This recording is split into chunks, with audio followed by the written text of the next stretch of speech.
दोस्तों, मैं तेरस यादव आप सबका स्वागत करती हूं हमारे YouTube channel Shubham Hindi academy में। तो दोस्तों, इस चैनल के माध्यम से हम UGC net set TGT PGT की तैयारी कर रहे हैं। तो यदि आप चैनल पर नए हैं तो चैनल को सब्सक्राइब कर दीजिए, साथ ही बेल आइकन को प्रेस कर दीजिए। दोस्तों, आज हम लोग बात करने वाले हैं यूजीसी नेट के सिलेबस में लगे इकाई 7 के बारे में, जिसमें आज हम लोग देखने वाले हैं आकाशदीप कहानी को। तो उससे पहले आप लोगों से मैं माफ़ी मांगना चाहूँगी। मेरे वीडियो लेट आने के कारण ये है कि कुछ टेक्निकल इशू हो गया था, जिसकी वजह से मैं वीडियो अपलोड नहीं कर पाई थी।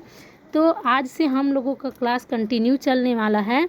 तो मैं यहाँ पर आप लोगों को कुछ महत्वपूर्ण जानकारी देने वाली हूँ।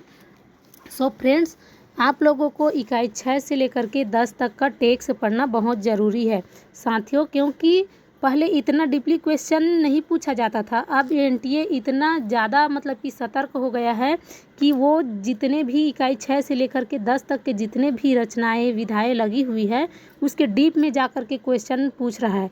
तो हम लोगों को इकाई 6 से लेकर के 10 तक का जितना भी रचना है उसका डीपली पढ़ना पड़ेगा, उसके टेक्स्ट को पढ़ना पड़ेगा, क्योंकि बिना टेक्स्ट का एग्ज़ाम नहीं निकलेगा।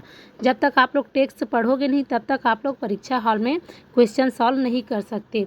तो आज हम लोग यही देखने वाले हैं कि जो आकाशदीप नाटक है उसके हम लोग डीपली पढ़ने वाले हैं, उसके टेक्स्ट को पढ़ने वाले हैं। तो चलिए हम लोग देखते हैं अपने आकाशदीप को। सॉरी, ये नाटक नहीं, कहानी है। तो हम लोग इसके कहानी के सूची देख लेते हैं पहले। तो पहला है दुलाई वाली, जिसके लेखिका हैं राजेंद्र बाला घोष। बंग महिला, चंद्रदेव से मेरी बातें, बंग महिला, कानों में कंगना, राधिका रमन प्रसाद सिंह, एक टोकरी भर मिट्टी माधवराव सप्रे, दुनिया का सबसे अनमोल रतन मुंशी प्रेमचंद, ईदगाह मुंशी प्रेमचंद, उसने कहा था चंद्रधर शर्मा गुलेरी, आकाशदीप जयशंकर प्रसाद, जिसको आज हम लोग पढ़ने वाले हैं। गैंग्रीन आगे, तीसरी कसम फणीश्वर नाथ रेणु, लाल पान की बेगम फणीश्वर नाथ रेणु, कोसी का घटवार शेखर जोशी, अमृतसर आ गया भीष्म सहानी, चिप की दावत भीष्म सहानी, सिक्का बदल गया कृष्ण सोबती, पिता ज्ञान रंजन, राजा निर्वंशिया कमलेश्वर, परिंदे निर्मल वर्मा।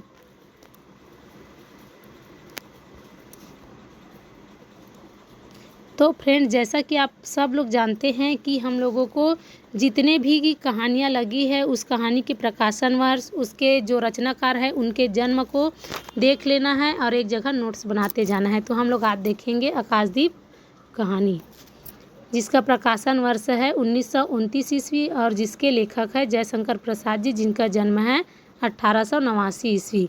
तो हम लोग इसको अभी पढ़ने वाले हैं। तो स्टार्ट करते हैं। बंदी क्या है, सोने दो, मुक्त होना चाहते हो? अभी नहीं, निद्रा खुलने पर चुप रहो, फिर अवसर न मिलेगा। बड़ा शीत है, कहीं से एक कंबल डालकर कोई शीत से मुक्त करता। आंधी की संभावना है कि एक अवसर है, आज मेरे बंधन शिथिल है। तो क्या तुम भी बंदी हो? हाँ, धीरे बोलो, इस नाव पर केवल 10 नाविक और प्रहरी है। शस्त्र मिलेगा, मिल जाएगा, पोत से संबंध रज्जू काट सकोगे? हाँ। समुद्र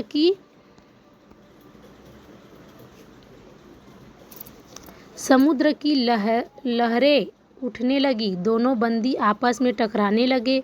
पहले बंदी ने अपने को स्वतंत्र कर लिया, दूसरे का बंधन खोलने लगे, प्रयत्न करने लगे। लहरों के धक्के एक दूसरे को स्पर्श से पुलकित कर रहे थे। मुक्ति की आशा, स्नेह का असंभावित आलिंगन, दोनों ही अंधकार में मुक्त हो गए। दूसरे बंदी ने हर्षिते से उसको गले से लगा लिया। सहसा उस बंदी ने कहा, यह क्या, तुम स्त्री हो? क्या स्त्री होना पाप है? यह कोटेशन आप लोग देख लेना। जो ये क्या यह स्त्री होना पाप है, ये परीक्षा में पूछा गया है। और इसको कौन बोलती है? चंपा।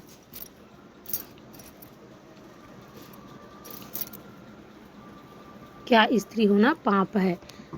अपने को अलग करते हुए स्त्री ने कहा, शस्त्र कहाँ है? तुम्हारा नाम? चंपा। तो आप लोग इस पात्र को लिखते जाना साथ में। तरत खिंचती नील अंबर और समुद्र के आकाश में पवन उधम मचा रहा था। अंधकार से मिलकर पवन दुष्ट हो रहा था। समुद्र में आंदोलन था, नौका लहरों में विकल थी। स्त्री सतर्कता से ढुलकने लगी, एक मतलबे नाविक के शरीर से टकराती। सावधानी से उसका कृपाण निकालकर फिर लुढ़कते हुए बंदी के समीप पहुंच गई। सहसा पोत का पथ प्रदर्शक ने चिल्लाकर कहा, आंधी। आपत्ति सूचक तूर्य बजने लगा। सब सावधान होने लगे। बंदी युवक उसी तरह पड़ा रहा। किसी ने रस्सी पकड़ी, कोई पाल खोल रहा था, पर युवक बंदी लुढ़क कर उस रज्जू के पास पहुंचा जो पोत से संलग्न थी। तारे ढक गए, तरंगे उद्वेलित हुई, समुद्र गरजने लगा। भीषण आंधी पिशाचनी के समान नाव को अपने हाथों में लेकर कुंद्र क्रीड़ा और अट्टहास करने लगी। एक झटके के साथ ही नाव स्वतंत्र थी। उस संकट में दोनों बंदी खिलखिलाकर हंस पड़े। आंधी के हाहाकार में उसे कोई न सुन सका।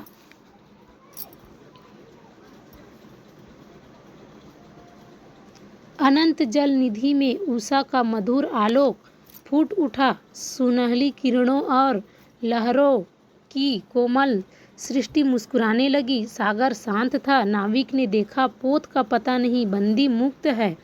नायक ने कहा, बुद्धगुप्त, तुमको मुक्त किसने किया? कृपाण दिखाकर बुद्धगुप्त ने कहा, इसने। नायक ने कहा, तो तुम्हें फिर बंदी बनाऊंगा। किसके लिए? पोताध्यक्ष मणिभद्र अतल जल में होगा। नायक, अब इस नौका का स्वामी मैं हूँ, तुम जलदस्यु बुद्धगुप्त कदापि नहीं। चौंक कर नायक ने कहा और अपना कृपाण टटोलने लगा। चंपा ने इसके पहले उस पर अधिकार कर लिया था। वह क्रोध से उछल पड़ा। आप लोग यह ध्यान देना कि अभी कौन कौन से पात्रों का नाम आया है। पहला चंपा आई है, दूसरा बुद्धगुप्त आया है और तीसरा मणिभद्र। तो तुम द्वंद्व युद्ध के लिए प्रस्तुत हो जाओ, तो जो विजय होगा वही स्वामी होगा। इतना कहकर बुद्धगुप्त ने कृपाण देने का संकेत किया। चंपा ने कृपाण नायक के हाथों में दे दिया। भीषण आघात प्रतिघात आरंभ हुआ। दोनों कुशल, दोनों त्वरित गति वाले थे। बड़ी निपुणता से बुद्धगुप्त ने अपना कृपाण दांतों से पकड़कर अपने दोनों हाथ स्वतंत्र कर लिया। चंपा भय और विस्मय से देखने लगी। नाविक प्रसन्न हो गए, परंतु बुद्धगुप्त ने लाघव से नायक का कृपाण वाला हाथ पकड़ लिया और विकट हुंकार से दूसरे हाथ कटी में डाल उसे गिरा दिया। दूसरे ही क्षण प्रभात की किरणें में बुद्धगुप्त का विजय कृपाण उसके हाथों में चमक उठा। नायक की कतार आंखों प्राण भिक्षा मांगने लगी। बुद्धगुप्त ने कहा, बोलो, अब स्वीकार है कि नहीं?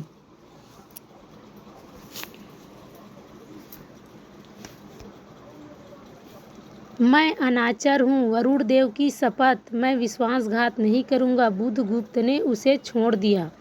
चंपा ने युवक जलदस्यु के समीप आकर उसके क्षतों को अपनी स्निग्ध दृष्टि और कोमल करों से वेदना विहीन कर दिया। बुद्धगुप्त ने सुगठित शरीर पर रक्त बिंदु विजय तिलक कर रहे थे। विश्राम लेकर बुद्धगुप्त ने पूछा, हम लोग कहाँ हैं? बाली द्वीप से बहुत दूर, संभवतः एक नवीन द्वीप के पास, जिसमें अभी हम लोगों का बहुत कम आना जाना होता है। सिंहल के विकड़ों को वहाँ प्राधान्य है। कितने दिनों में हम लोग वहाँ पहुँचेंगे? अनुकूल पवन मिलने पर 2 दिन में, तब तक के लिए खाद्य का अभाव न होगा। सहसा नायक ने नाविकों को डांड लगाने की आज्ञा दी और स्वयं पतवार पकड़कर बैठ गया। बुद्धगुप्त के पूछने पर उसने कहा, यहाँ एक जलमग्न शैलखंड है, सावधान न रहने से नाव टकराने का भय है। तुम्हें इन लोगों ने बंदी क्यों बनाया? वाणिक मणिभद्र की पाप वासना ने। तुम्हारा घर कहाँ है? जाह्नवी के तट पर, चंपा नगरी की एक क्षत्रिय बालिका हूँ। पिता इसी मणिभद्र के यहाँ प्रहरी का काम करते थे। माता का देहवासन हो जाने पर मैं भी पिता के साथ नाव पर ही रहने लगी। 8 बरस से समुद्र ही मेरा घर है। तुम्हारे आक्रमण के समय मेरे पिता ने ही 7 जलदस्यु को मारकर जल समाधि ली। 1 मास हुआ मैं इस नील नभ के नीचे जलनिधि हूँ। तो आप लोग इसको भी ध्यान देना कि 7 जो क्या चीज़ है, 7 जलदस्यु हैं जिनको मारकर उसके पिता ने समाधि ली। यह कोटेशन पूछा जा सकता है, तो आप लोग इसको ध्यान देना। के ऊपर एक भयानक अनंत में निस्सहाय हूँ, अनाथ हूँ। मणिभद्र ने मुझसे एक दिन घृणित प्रस्ताव किया। मैंने उसे गालियाँ सुनाई। उस दिन से बंदी बना दी गई। चंपा को क्यों बंदी बना दिया गया, इस बात को भी आप लोगों को ध्यान देना है। चंपा रोष से जल रही थी। मैं भी ताम्रलिप्ति का एक क्षत्रिय हूँ चंपा, परंतु दुर्भाग्य से जलदस्यु बनकर जीवन बिताता हूँ। अब तुम क्या करोगी? मैं अपने अदृष्ट को अनिर्दिष्ट ही रहने दूंगी, वह जहाँ ले जाए। चंपा की आंखें निस्मिष प्रदेश में निरुद्देश्य थी, किसी आकांक्षा के लाल डोरे न थे। धवल अपंगों में बालकों के सदृश विश्वास था। हत्या व्यवसायी दस्यु भी उसे देखकर कांप गया। उसके मन में एक संभ्रमपूर्ण श्रद्धा यौवन की पहली लहरों को जगाने लगी। समुद्र वृक्ष पर विलंबमयी राग रंजित संध्या थिरकने लगी।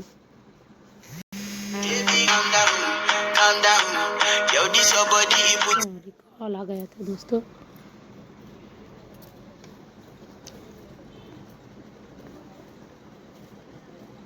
बात करबे का जो करते।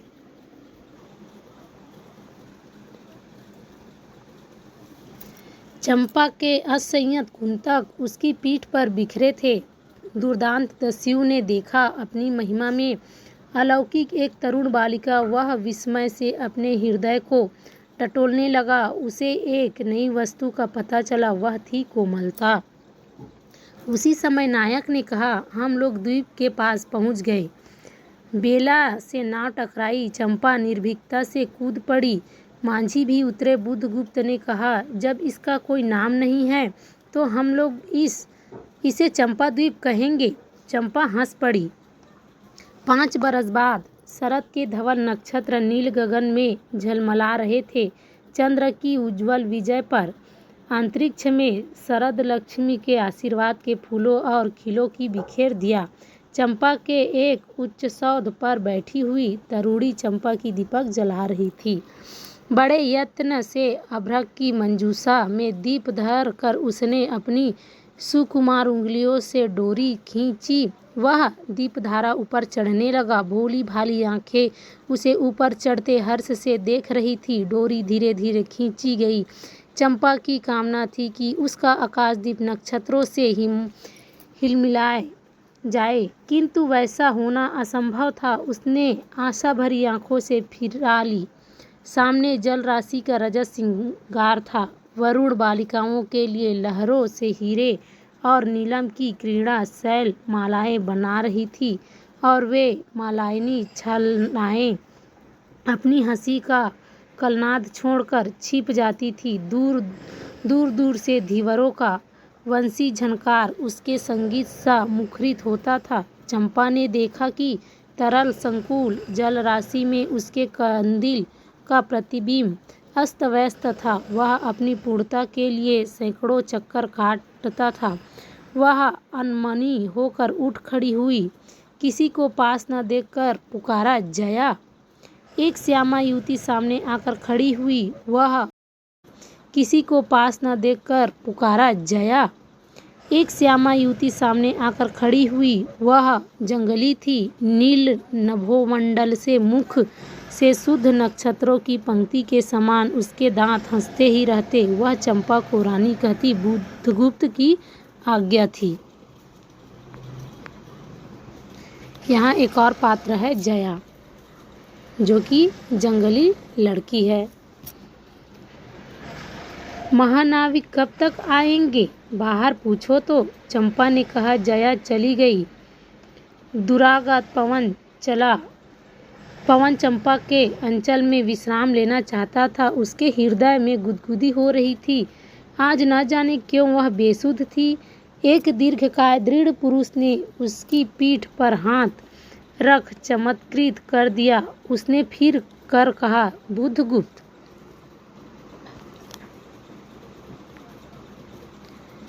बावली हो क्या, यहाँ बैठी हुई अभी तक दीप जला रही हो? तुम्हें यह काम करना है। क्षीर निधि सई अनंत की प्रसन्नता के लिए क्या दासियों से आकाश दीप जलाऊं? हंसी आती है। तुम किसको दीप जलाकर पथ दिखलाना चाहती हो? उसको जिसको तुमने भगवान मान लिया है। हाँ, वह भी कभी भटकते हैं, भूलते हैं, नहीं तो बुधगुप्त को इतना ऐश्वर्य क्यों देते? तो बुरा क्या है इस द्वीप की अधीश्वरी चंपा रानी?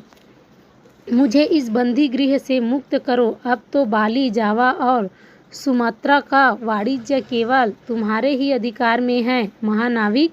परंतु मुझे उन दिनों की स्मृति सुहावनी लगती है जब तुम्हारे पास एक ही नाव थी और चंपा के उपकूल में पण्य लाद कर हम लोग सुखी जीवन बिताते थे। इस जल में अगणित बार हम लोगों की तरी आलोकमय प्रभात में तरिकाओं की मधुर ज्योति में थिरकती थी। बुधगुप्त विश्वविजय अनंत में जब मांझी सो जाते थे, दीपक बुझ जाते थे, हम तुम परिश्रम से थक कर पालो शरीर लपेटकर एक दूसरे का मुख क्यों देखते थे? वह नक्षत्रों की मधुर छाया।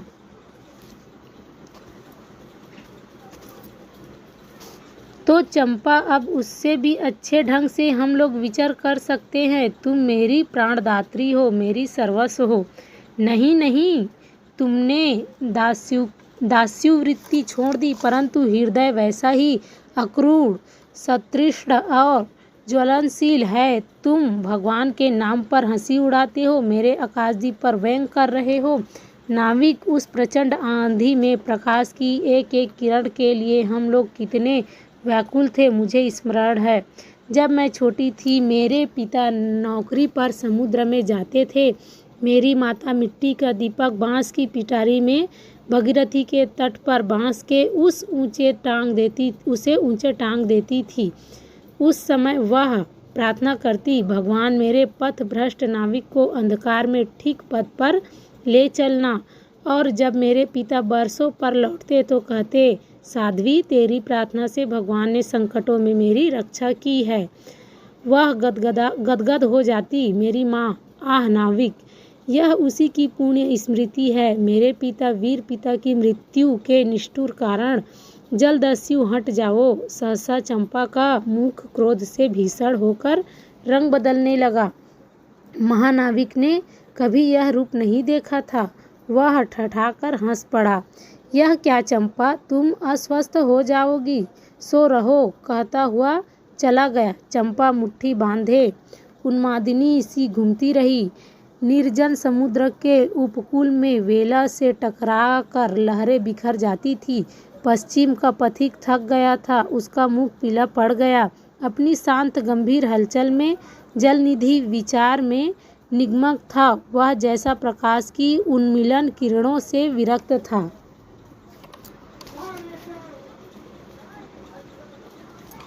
चंपा और जया धीरे धीरे उस तट पर आकर खड़ी हो गई। तरंग से उठते हुए पवन ने उनके वसन को अस्त व्यस्त कर दिया। जया के संकेत से एक छोटी सी नौका आई।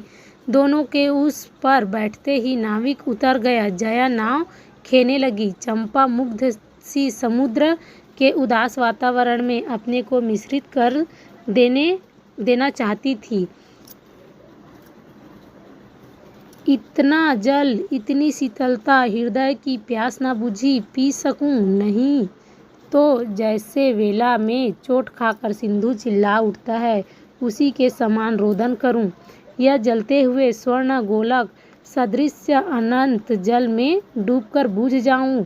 चंपा के देखते देखते पीड़ा और ज्वलन में आक्रांत बिंब धीरे धीरे सिंधु में चौथाई आधा फिर संपूर्ण विलीन हो गया। एक दीर्घ निश्वास लेकर चंपा ने मुंह फेर लिया। देखा तो महानाविक का बजरा उसके पास है। बुधगुप्त ने झुककर हाथ बढ़ाया। चंपा उसके सहारे बजरे पर चढ़ गई। दोनों पास पास बैठ गए। इतनी छोटी नाव पर इधर घूमना ठीक नहीं। पास ही वह जलमग्न शैलखंड है, कहीं नाव टकरा जाती या ऊपर चढ़ जाती।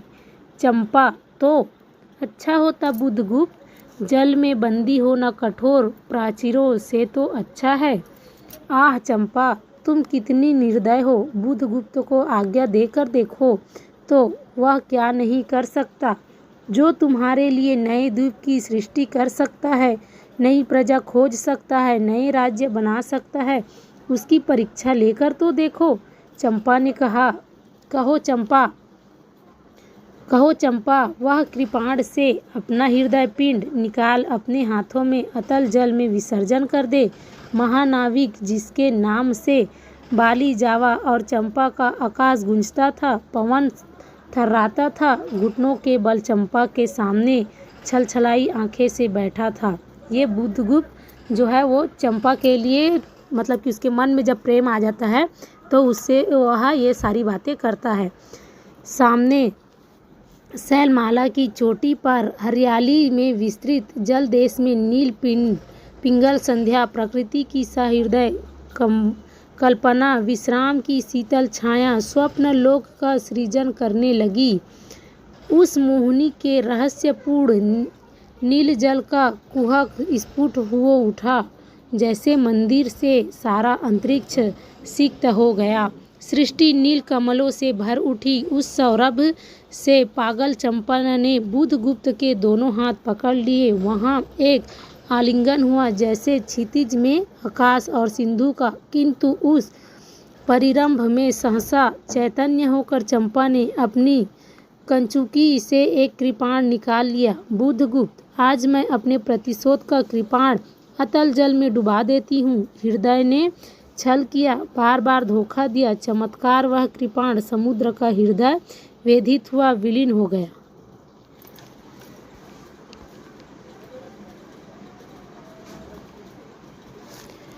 तो आज मैं विश्वास करूं, क्षमा कर दिया गया। आश्चर्य कंपित कंठ से महानाविक ने पूछा, विश्वास? कदापि नहीं बुधगुप्त। जब मैं अपने हृदय पर विश्वास नहीं कर सकी, उसी ने धोखा दे दिया, तब मैं कैसे कहूँ मैं तुम्हें घृणा करती हूँ, फिर भी तुम्हारे लिए मर सकती हूँ। अंधेर है जलदस्यु, तुम्हें प्यार करती हूँ। चंपा रो पड़ी। वह सपनों की रंगीन संध्या तम से अपनी आंखें बंद करने लगी थी। दीर्घ निश्वास लेकर महानाविक ने कहा, इस जीवन की पुण्यतम घड़ी की स्मृति में एक प्रकाश गृह बनाऊंगा चंपा। यही उस पहाड़ी पर संभव है कि मेरे जीवन की धुंधली संध्या उससे आलोकपूर्ण हो जाए। चंपा ने दूसरे भाग में एक मनोरम शैलमाला थी। वह बहुत दूर तक सिंधु जल में निमग्न थी। सागर का चंचल जल उस पर उछलता हुआ उसे छिपाए था। आज उसी शैलमाला पर चंपा के आदि निवासियों का समारोह था। उन सबों ने चंपा को वन देवी से सजाया था। ताम्रलिपित के बहुत से सैनिक नाविकों की श्रेणी में वन कुसुम विभूषित चंपा शिवी करुण होकर जा रही थी। शैल के एक ऊंचे शिखर पर चंपा के नाविकों को सावधान करने के लिए सुदृढ़ दीप स्तंभ बनवाया गया था। आज उसी पर महोत्सव था। बुधगुप्त स्तंभ के द्वार पर खड़ा था। शिविका से सहायता देकर चंपा को उसने उतारा। दोनों ने भीतर पदार्पण किया था कि बांसुरी और ढोल बजने लगे। पंक्तियों में कुसुम भूषण से सजी वन बालाएं फूल उछालती हुई नाचने लगी। दीप स्तंभ की ऊपरी खिड़की से यह देखती हुई चंपा ने जया से पूछा, यह क्या है जया? इतनी बालिकाएं कहाँ से बटोर लाई? आज रानी का ब्याह है ना? कहकर जया ने हंस दिया। बुधगुप्त विस्तृत जल निधि की ओर देख रहा था। उसे झकझोर कर चंपा ने पूछा, यह सच है? यदि तुम्हारी इच्छा हो तो यह सच भी हो सकता है चंपा। कितने वर्षों से मैं ज्वालामुखी को अपनी छाती में दबाया हुआ हूँ। चुप रहो महानाविक। क्या मुझे निस्सहाय और कंगाल जानकर तुमने आज सब प्रतिशोध लेना चाहा? मैं तुम्हारे पिता का घातक नहीं हूँ चंपा। वह एक दूसरे दस्यायु के शस्त्र से मारे। यदि मैं इसका विश्वास कर सकती बुधगुप्त, वह दिन कितना सुंदर होता, वह क्षण कितना स्पृहणीय। आह, तुम इस निष्ठुरता में भी कितने महान होते। जया नीचे चली गई। स्तंभ के संकीर्ण प्रकोष्ठ में बुद्धगुप्त और चंपा एकांत एक दूसरे के सामने बैठे थे। बुद्धगुप्त ने चंपा के पैर पकड़ लिए। उच्छ्वसित शब्दों में वह कहने लगा, चंपा, हम लोग जन्मभूमि भारतवर्ष से कितने दूर इन निरीह प्राणियों में इंद्र और साची के समान पूजित है। आप लोग ये ध्यान देना कि यहाँ बुद्धगुप्त क्या बोलते हैं कि हम दोनों इस निरीह प्राणियों में इंद्र और साची के समान वो लोग पूजित है।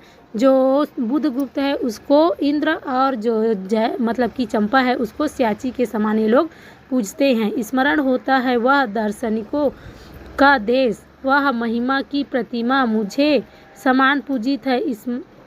वह स्मृति नित्य आकर्षित करती है, परंतु मैं क्यों नहीं जाता? जानती हो, इतना महत्व प्राप्त करने पर भी मैं कंगाल हूँ। मेरा पत्थर सा हृदय एक दिन सहसा तुम्हारे स्पर्श से चंद्रकांता मणि ही तरह द्रविड़ हुआ। चंपा, मैं ईश्वर को नहीं मानता, मैं पाप को नहीं मानता, मैं दया को नहीं समझ सकता, मैं उस लोक में विश्वास नहीं करता, पर मुझे अपने हृदय के एक दुर्बल अंश पर श्रद्धा हो चली है। तुम न जाने कैसे एक बहकी हुई तारिका के समान मेरे शून्य में उदित हो गई। आलोक की एक कोमल रेखा इस निविड़तम में मुस्कुराने लगी। पशु बल और धन के उपासक के मन में किसी शांत और एकांत कामना की हंसी खिलखिलाने लगी, पर मैं न हंस सका। चलोगी चंपा? पतोवाहिनी पर असंख्य धनराशि लादकर राजरानी सी जन्मभूमि के अंक में आज हमारा परिणय हो, कल ही हम लोग भारत के लिए प्रस्थान करें। महानाविक बुद्धगुप्त की आज्ञा सिंधु की लहरें मानती है। वे स्वयं उस पोतपुंज को दक्षिण पवन के समान भारत में पहुंचा देगी। आह चंपा, चलो। चंपा ने उसके हाथ पकड़ लिए। किसी आकस्मिक झटके ने एक पल भर के लिए दोनों के अधरों को मिला दिया। सहसा चैतन्य होकर चंपा ने कहा, बुद्धगुप्त, मेरे लिए सब भूमि मिट्टी है, सब जल तरल है, सब पवन शीतल है। कोई विशेष आकांक्षा हृदय में अग्नि के समान प्रज्वलित नहीं, सब मिलाकर मेरे लिए एक शून्य है। प्रिय नाविक, तुम स्वदेश लौट जाओ विभावों का सुख भोगने के लिए और मुझे छोड़ दो इन निरीह भोले भाले प्राणियों के दुख की सहानुभूति और सेवा के लिए। तब मैं अवश्य चला जाऊंगा चंपा।